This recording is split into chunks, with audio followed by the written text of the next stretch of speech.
Hello, sisters. Angela here. Hope you had an awesome week. This is Friday the 11th of October.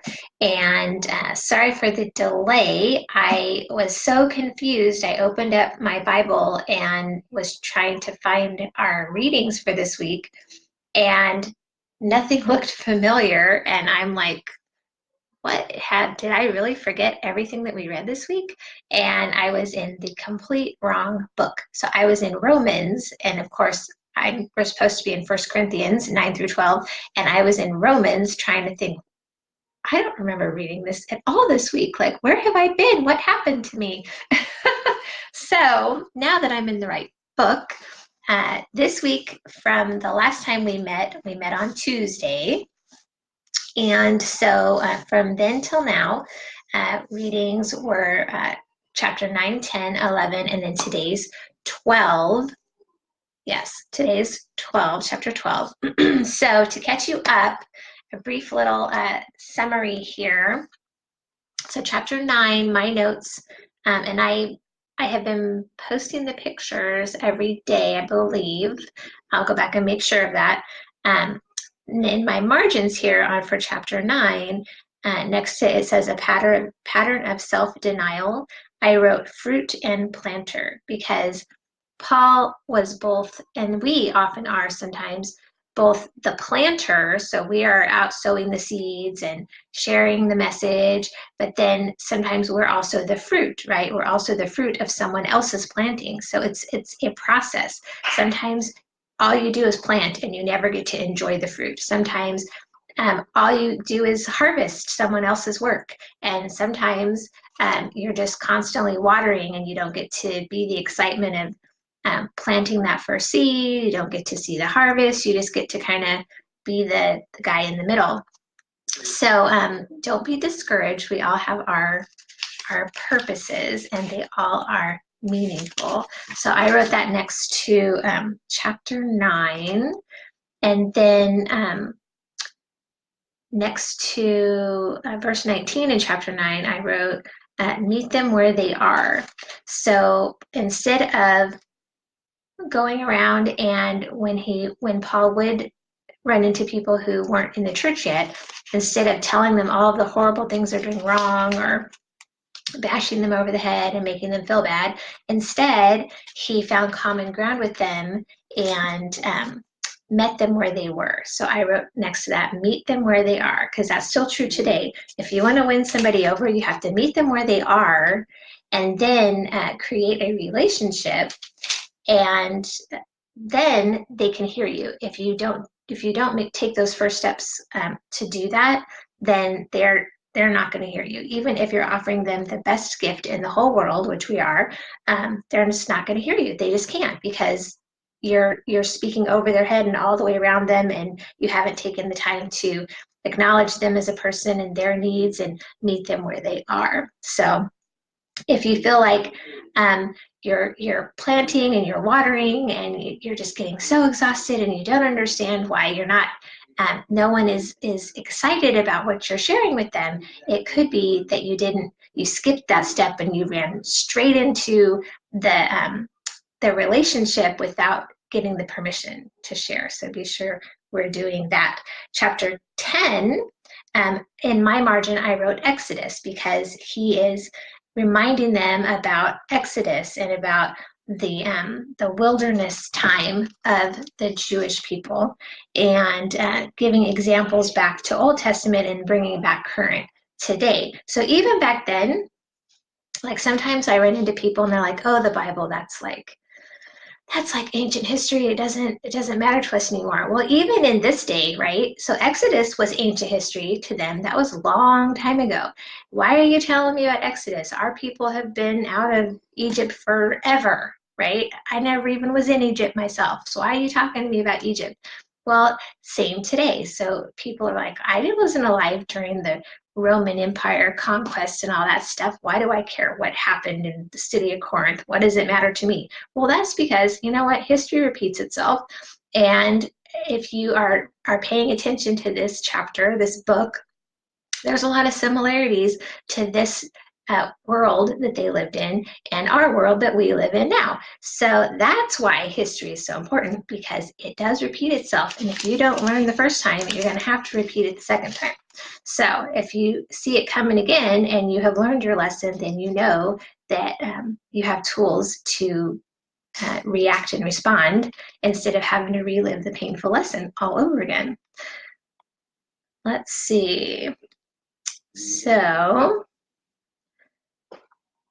verse 23, so 10:23, above that I wrote, everything belongs to God and is available to us, but do not cause others to stumble. So he repeatedly reminds us through this whole book about, just because we are free to do so, if you are the more mature one, you need to have that awareness about yourself that there are others around you who are new to this.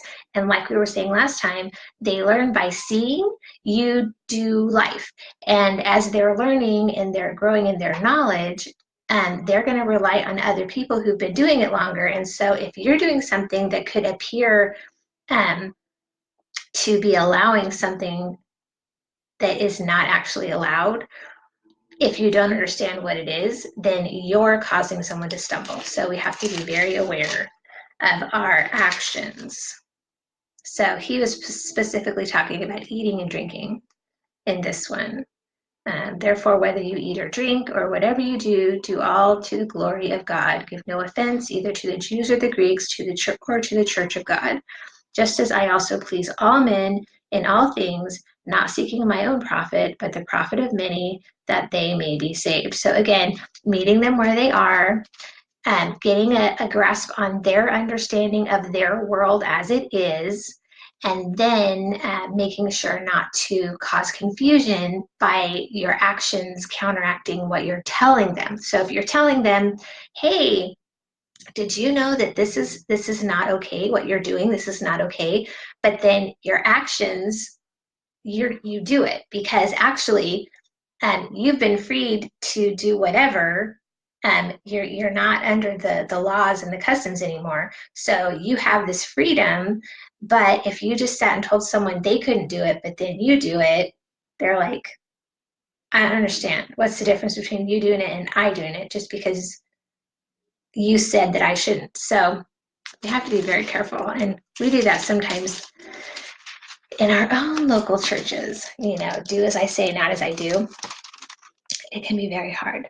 And we talked about that, I think, last week, about being mindful of what our actions may look like. For instance, my husband and I have a rule that he's going into counseling, Christian counseling, and so he will be meeting with probably people having issues with their marriage. And so if a female needs to meet with him, then he needs to have another female. So he's never alone with a female. If I'm doing coaching and a man asks me for coaching, then he will come along with me because I need to not be alone. And not that we don't trust each other. It's that, so if I'm at a coffee shop with some man that's not my husband and someone comes along and sees us, what are they going to think about this woman who helps people have better relationships sitting and having coffee with a man that maybe they know him and maybe they know he's having trouble in his relationship? And who am I? Am I the one who's breaking up his marriage? Right? So it's a perception thing. It causes people to stumble. So have some things in place, some safeguards to keep you safe, to keep others safe, and so that we don't cause gossip and unnecessary stress or confusion or someone else to assume that oh, I didn't know that was allowed, and then they're in trouble, and guess what? It's your fault because you weren't aware. So that's just one example. If you have an example or if you have a safeguard in your life that you put in place, let me know. Type it in here and share with us. Chapter 11. I went into deep detail yesterday on chapter 11 because head coverings has always fascinated me. Women's hair has always fascinated me. I know that I have yet to meet a man, I'm sure he exists, but I have yet to meet a man who says, oh, I love women with short hair. men usually love women with long hair, and it's almost like it's a natural thing that it's assumed beauty equates long hair with women. It doesn't always, it's not always true. As women, we know that some women look amazing with short hair and it just complements their features, and some women look amazing with long hair. Some of us can go either way and it's fine. To me, hair has always been hair. So I'm just like, whatever, if starts getting in my way, though, I'm whacking it off, just telling you, because I'm about function and convenience at this point in my life. If you roll over on my hair too many times, it might get cut the next morning, just so you know. Um, but so I'm reading this and I'm like fascinated with like, well, what is the big deal about hair and covering? And then if it's saying in chapter 11, like if you, let me read it straight from, I will paraphrase. Here we go. Okay, so it's talking about verse 6, for if a woman is not covered, let her also be shorn, meaning cut off her hair, sheared like a sheep, shorn. But if it is shameful for a woman to be shorn or shaved completely bald, before cleanliness, right? Um, let her be covered, for a man indeed ought not to cover his head, since he is the image and glory of God, but woman is the glory of man. So this is not necessarily talking about literal hair, though you have to remember where they were. Okay, so there's two parts to this. So this isn't necessarily about actual hair. This is about the roles of Christ is over the man, or Christ is over the church, God, Christ, church, right? Christ, husband, wife. The the church is the bride of Christ, and Christ died for his bride as husbands die for their wives. Okay, so it's not necessarily a saying, if you don't cover your hair, you might as well shave your head. That's not necessarily what they're saying. They're saying that by do you need something? Okay, bye. My daughter's like stalking me, standing here staring but not saying anything. I'm like, do you need? That gives me the chills and creeps. I'm like, do you want something? Um, so so okay, so a couple of things happening. So he's reminding us that there is an order to things, right? There is an order. Marriage is a microcosm example, a model of the church. So you have the three parts. You have Christ, and then you have God, you have Christ, and then you have the church. So equals Christ, husband, wife. So that's the order. It does not mean this is not an equality thing. This is a who is responsible for protecting who. Who is responsible for making sure things are going according to plan? It is not meant for the women, and you can argue with me if you like. This is my personal.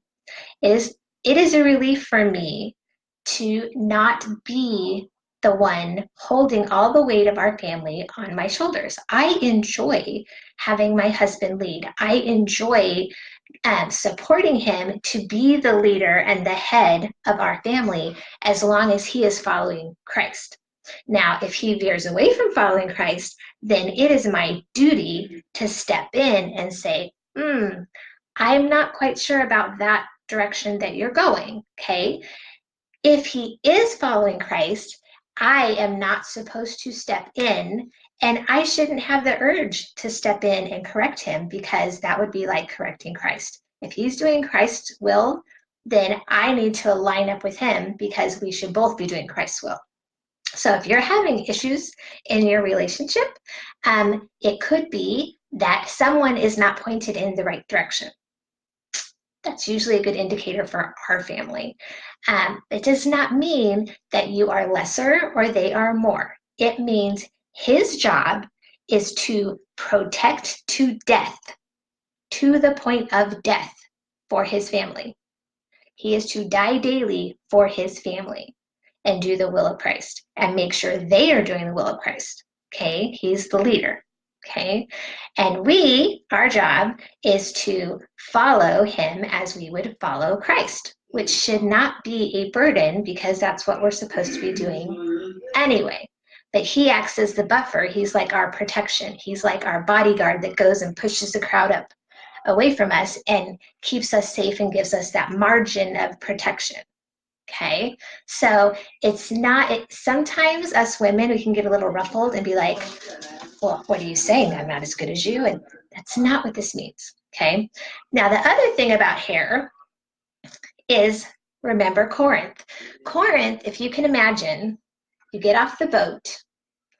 And remember, it's that little 4-mile strip. If you haven't watched the little video about Corinth, go watch the historical video. Okay, it's a 4-mile strip that connects the islands, the Galapagos, I want to say, islands, to Greece. Okay, all these people are going through, all these sailors, all these merchants are going through this little bitty stretch of land. And in this little bitty stretch of land, there are 36 different temples to worship every god you can imagine.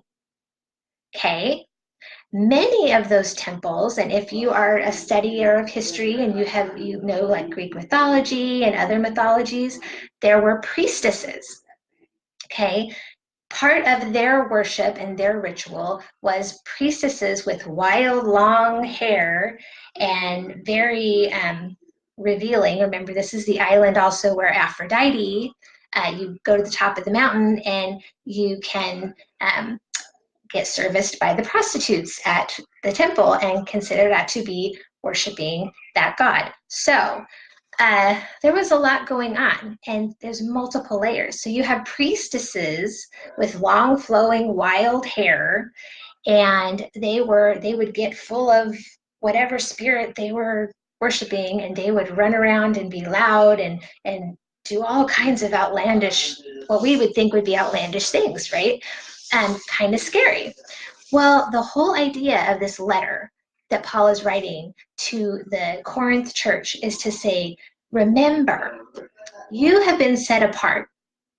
You are holy. You have been set apart. You are Christ's. Others in this region need to know that without you walking around with a sign like, see, you know, I'm a VIP kid teacher. Look, Angela's a VIP kid teacher, right? So if I didn't have this, you probably wouldn't know that I was a VIP kid teacher unless I carried around my little props or I went like at you all day. That's how we know. VIP kid, we do lots of things with our hands. We can tell each other off the street even when we're not in our shirts because we're like, do you do VIP kid?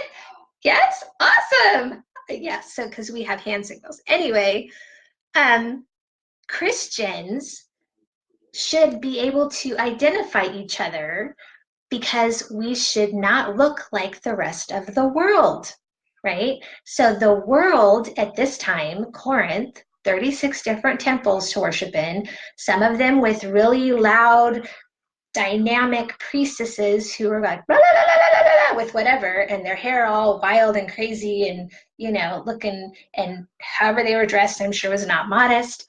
And that's what was going on around them. And then there's this synagogue of the Christians, right? So don't look like them. We need to not look like that. We need to physically, in our behavior, in our speech, in our dress, in how we react to each other, and how we care for each other, and how we care for others, needs to look visibly different without us having to shout from the rooftops, oh, hey, I'm a Christian. Hey, me, yeah, over here, Christian, right? If you've got to do that, you're not modeling the life. Even today, people will come up and say to me, like, are you a Christian? And I'm like, yeah, like, why are you asking, right? And they'll say, well, you're just kind of different, especially when I was in corporate America. They would come and close the door in my office almost like it was a secret. And they'd be like, can I ask you a question? Yeah? Are you a Christian? Yeah? Why do you ask? And they're like, I could just tell because you're like totally different from everybody else that works here. And I'm like, okay. So part of me was like, oh, I'm sad about that. And the other part was like, okay, I guess I'm doing something right, right?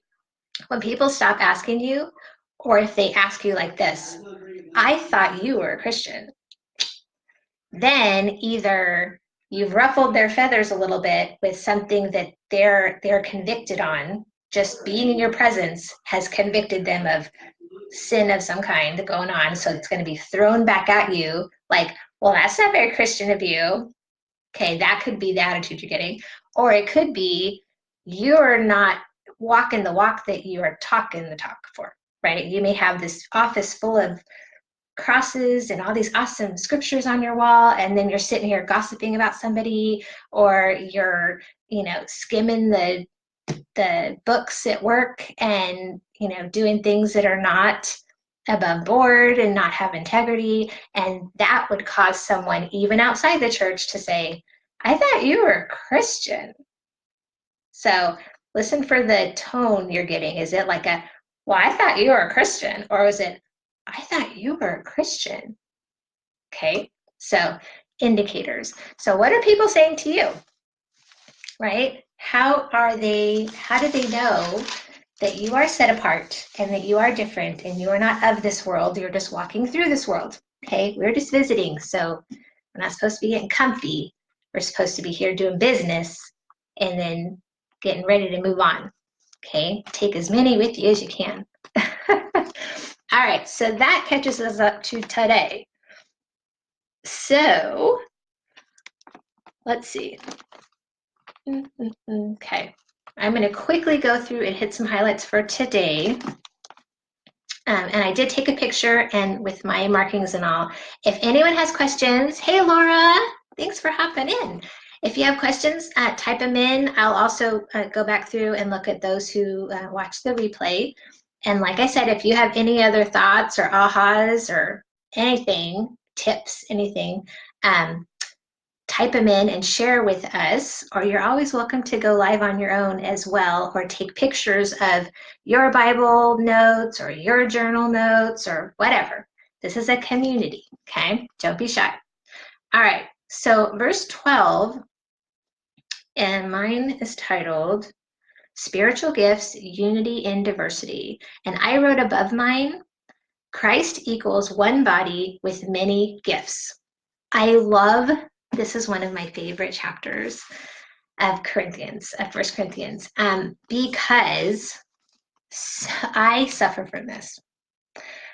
My biggest thorn, I guess you would call it, is comparison. So it's like we are all given gifts, but sometimes your girlfriend's gifts look a lot more attractive than your gifts, right? Anyone else? So, and meanwhile, she's probably looking at you and thinking, oh man, I wish I had those gifts. Those gifts are so much better than my gifts, right? The grass is always greener on the other side. So I love this passage because it explains that. So Christ dwells within us. Christ has many gifts and talents. But because we are part of the body of Christ, right? He lives within us.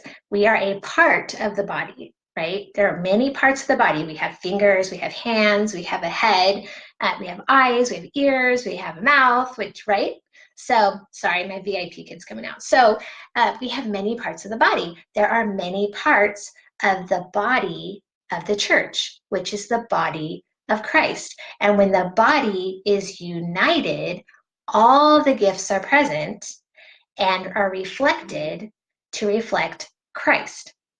When we're not together, when we're out doing our stuff day to day and we're not gathered in one group, then only one or two of the gifts that we've been bestowed with personally are present if you're using them.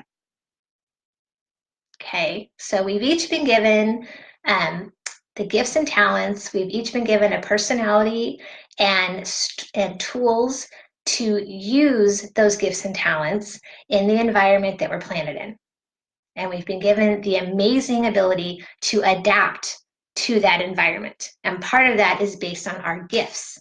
Okay. Our gifts are meant to connect with other human beings, not to be put on a shelf and be like, that's so awesome that I can do that, but I'm not going to let anybody know because I would get really embarrassed if they didn't like me after they knew that.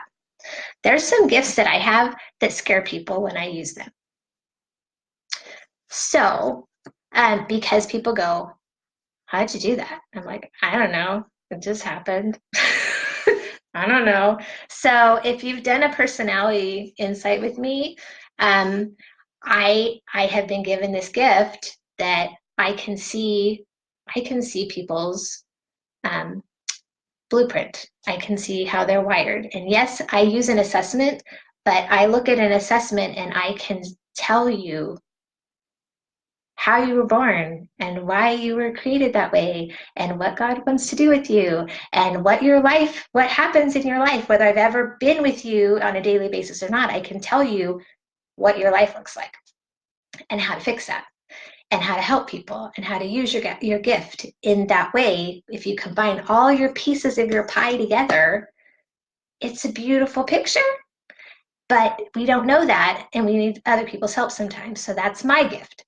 But I am embarrassed sometimes to share that with people because it does honestly scare some people. People are like, are you like psychic or something? And I'm like, no, no, I'm not. I'm not. And I just know how God works, and I know how you were made, and I know that nobody was a mistake, and I know that you matter, and He loves you, and He would not make a mistake and create you with this particular blend of ingredients if He didn't have a purpose. And so what I'm here to do is help you find what that is so that you can go on doing His business. It's really hard to do His business if you don't know the tools that you've been equipped with already. So anyway, but some people get a little like about that. So for years, I haven't shared that with people. I'm just now kind of stepping out and sharing that with people. So that's exciting though. And when you do that, and when you step out into your gifts and you use it, it's like feeling all the pieces of your body being fused together. It is an amazing feeling because you truly, with every cell of your being, know that you are living in that moment for the reason you were born. And that is awesome. And if you haven't felt that, I would love to help you feel that way. So, and there's many in this group that work in similar fashion. They might do it a little different, but their goal is to help you find your purpose and align with your gifts and all that too. So if my style is kind of like, ooh, you're a little, I can help you find someone else who you might fit better with. So 12, today's reading is a lot about yes, our gifts, even if you embrace them and you're like, I love my gift, it's amazing. It's only a gift. It's a gift because it's really not about you. It's that when Christ came and He dwells within you, He is allowing you to borrow that gift. It's His gift. You're doing it for His will. And when you start abusing it and using it for your own purpose, or not pouring back into the body and strengthening the body with the gift that you've been given as an individual member, then trouble happens. And now what we see happening in the Corinth church is happening in our churches right now, where people are becoming more important than the body. And so we have, well, I think that this is the way things should be. Well, I think this is the way, and I don't think that you should do it that way. And I don't think that and who are we to say what anyone should be doing, right? Each of us has been given a mission, and only I know what I've been told to do, right? Now, if it doesn't align with what the Bible says and what we know about God, right? We're circling all the things that we are learning about who God is. If it doesn't line up with who you know God is, um, then I would question. That's what we do in the body. We question and we say, that doesn't quite line up with what I'm reading. Like, I don't know what Bible you're reading. It doesn't line up with what I'm reading. So that's when we question.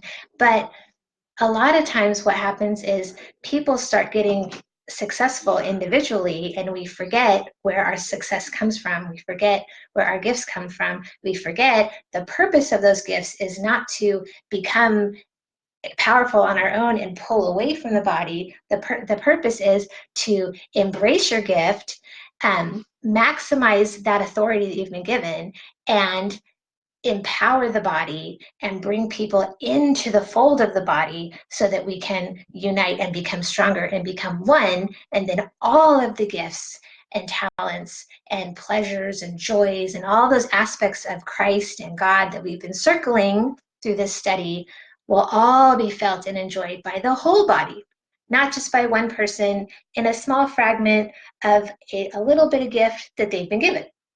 Okay, so that's what's happening. Hey, Miss Shauna, that's what's happening in our current church environment. So a lot of people, either churches are breaking up and creating new churches because they're not agreeing on legal issues, legalities of, like, what day to pray on and how many times we should sing a hymn, and should we have a cappella? Should we have organ? Should we have communion every week? Should we have it once a month?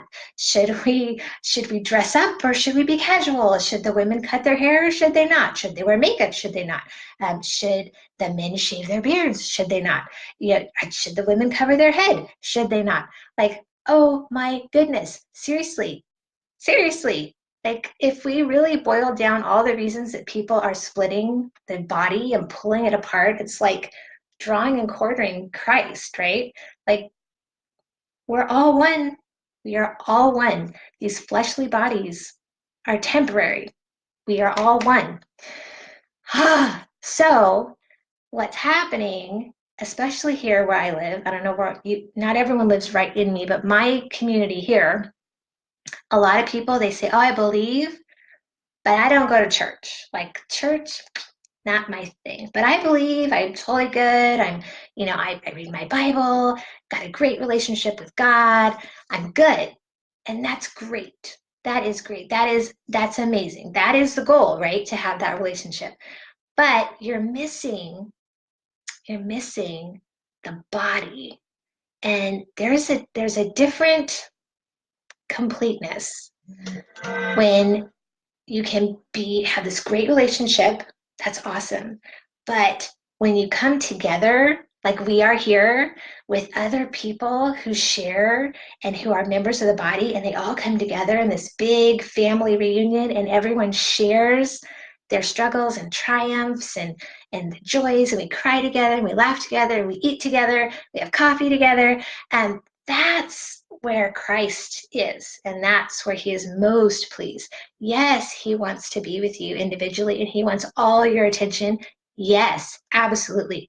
But church, as we know it today, about gathering in a building somewhere once a week or however often you do it, that is about bringing the body together. Okay, whether we do it here online, bringing the body together so that we can all pour into each other and fill the gaps with our gifts that we've been given separately, right? If he didn't want us to come together, then each one of us would have all the gifts of Christ, all the power of Christ, everything. We wouldn't need each other. We'd be like mini Christs running around, working miracles, healing people, prophesying, whatever you'd have all the gifts at your disposal. But that's not what happened. We each have our own special gifts because we need each other, and we need to pull together as one so that he can be glorified. Yes, he's glorified in what we do individually, but he's really glorified when we come together as a body and share all that he has given us. So the second part of mine starts at 12, verse 12, and it says unity and diversity in one body. So we are to be unified, but that doesn't mean we're all to be the same. So if you are like me and you look over at your girlfriend and you're like, oh gosh, I wish I had her talent and her gift is just so awesome. Mine is not even near close. Or, oh, well, they have the same gift as me, but they do it so much better. No, we are supposed to be one, but each person individually within that body is just as important as the other person. It takes every one of us to make up the whole body. And when one is missing, there is a hole, and you can feel it. So if you're part of a fellowship and all of a sudden you kind of fall out of fellowship, you may think, oh, they don't notice. No one notices I'm not there. They notice because there's a hole. You filled that gap and you're not there. And yes, you make a difference because you know what? God doesn't waste time and he doesn't waste resources. And if he took the time to make you exactly how you are, then you matter.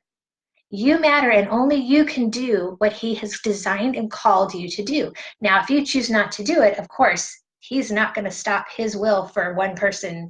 Never has. If someone says, I just don't want to do it, I'm just not going to do it, then they hold up their hands and sit there and they don't do it. He's not going to go, oh, darn, I guess we're just not going to save Asia. I guess Asia's just doomed. We're just not going to, because Angela didn't want to do what I asked her to do. No, he's going to go, okay, well, your loss. I was going to bless you with this amazing experience, but if you don't want it, someone's got to do it. I'll find somebody else to do it. Right? That's why some people are called to the same service, or we're all given the same gift, but just a different way of doing it. Because if those people come together and work together on the same goal, it's even better.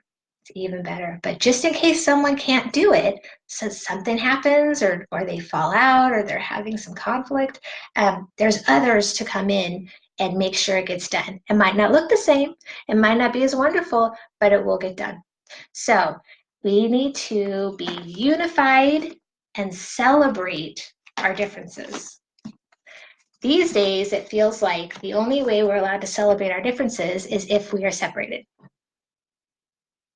And that's very sad to me because it's easier if I say, oh, I don't agree with you, I'm unfriending you, not even gonna listen to you, and I completely shut you out of my life, cut you off. It's so easy to do that instead of saying, wow, someone with a different opinion and a different viewpoint, how valuable is that, right?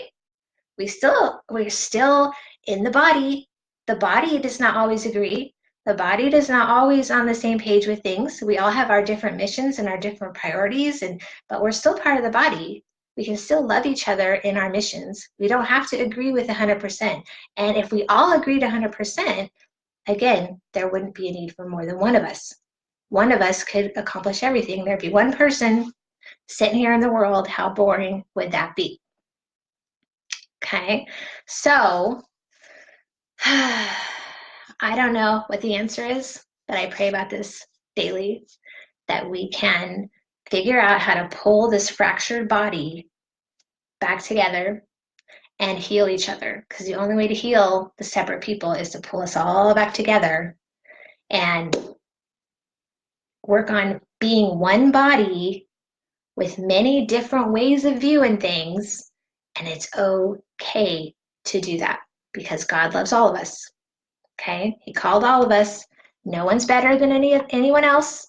We're all here for the same reason overall, and we're just visiting. So we need to hurry about our business and not get in each other's way and not waste each other's time fighting about things that aren't really going to matter later. So if you're struggling with that, I am always available for coffee, and this is a judgment-free zone. I am not interested in picking a fight with you, but I'll give you a different viewpoint if you need one, or we can discuss how to help other people find more common ground and less to argue about. I would love to do that, and especially if you're local to me, let's get together for an in-person coffee. That would be even better, to be in each other's space, because then you can actually feel a little bit of the body when you're together, and that energy in one space. So I hope that blesses you, and I will see you all on Monday, same time. Have an awesome weekend, and hopefully y'all have power. Those of you in California, hopefully all your power is back, and hopefully we have a nice low wind, safe weekend for everyone. God bless, and we will see you on Monday. Bye.